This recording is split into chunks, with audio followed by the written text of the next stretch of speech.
एक बार एक गुरुजी जंगल में आश्रम बनाकर रहा करते थे। गांव के बहुत से बालक उनके पास आश्रम में शिक्षा प्राप्त करने के लिए आया करते थे। गुरुजी उन्हें प्राणायाम व दया धर्म आदि की अनेक प्रकार की शिक्षा देते थे। सभी शिष्य बहुत ही आज्ञाकारी व समझदार थे।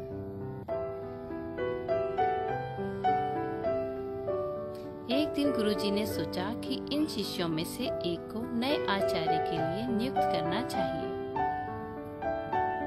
गुरुजी ने दो शिष्यों को, जो कि सबसे समझदार थे, अपने पास बुलाया। गुरुजी ने दोनों शिष्यों से कहा कि मैं तीर्थ यात्रा पर जा रहा हूँ, मुझे वापस आने में 1 साल से अधिक का समय लग सकता है।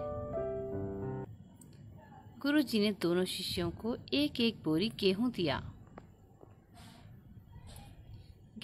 उन्होंने कहा कि गेहूं को तुम संभाल कर रखना, जब हम वापस आएंगे तो यह तुमसे वापस ले लेंगे।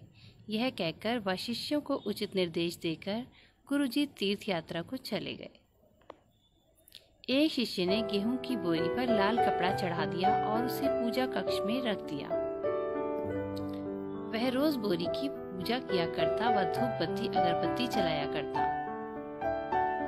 किंतु दूसरे शिष्य ने उस गेहूं की बोरी में से गेहूं के दाने निकालकर आश्रम के पास पड़ी खाली जमीन में डाल दिए और रोज उन्हें पानी देने लगा।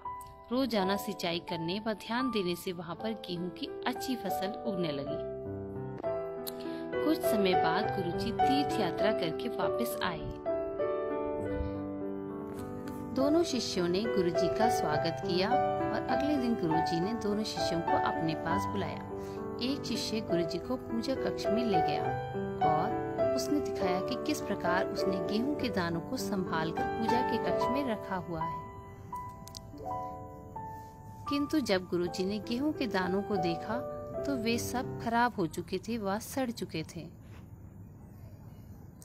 अब गुरुजी ने दूसरे शिष्य की ओर देखा तो वह उन्हें एक कमरे में ले गया जहां गेहूं की बोरियां रखी थी। शिष्य ने कहा कि गुरुदेव, आपने जो गेहूं मुझे दिए थे वे मैंने खाली पड़ी जमीन पर बो दिए। अब वहां बहुत ही अच्छी गेहूं की फसल हुई, जिससे मैंने बोरियों में रखा हुआ है। यह देखकर गुरुजी बहुत ही प्रसन्न हुए और उन्होंने कहा कि जो शिष्य अपने गुरु के दिए ज्ञान को अन्य लोगों में बांटता है, वही शिष्य कहलाने के योग्य है। और जो गुरुमुख गुरु द्वारा प्राप्त शिक्षा से अन्य लोगों का भला करते हैं, गुरु महाराज जी की प्रसन्नता को प्राप्त करते हैं। गुरु सदैव सत्संग द्वारा अपने शिष्यों को अन्य लोगों का भला करने का ही उपदेश देते हैं।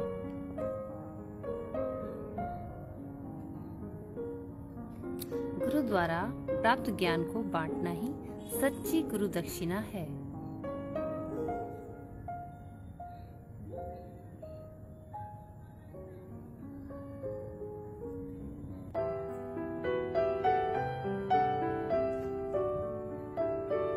जय सच्चिदानंद जी।